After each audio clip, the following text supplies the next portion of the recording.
In the previous video, we saw how we can use the WPS feature in routers to crack the WPA key. This process is 100% guaranteed, so it should work on every WPS enabled network, and therefore if your target uses WPA or WPA2 encryption and it has WPAs enabled, then that should be the first method you try to crack the password with.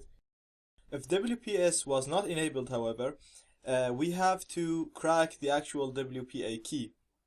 Now, we explained in previous video that in WPA, each packet is encrypted using a unique temporary key. So it's not like WEP where IVs were repeated, and once we collect a large number of data packets with the same IV, we can calculate the WEP key. In WPA, each packet is encrypted using a unique IV, and it's a temporary unique IV, so that even if we collect 1 million packets, these packets will be not useful for us because they do not contain any information that can help us determine the actual WPA key. The only packets that contain some information that can help us determine the key are the handshake packets.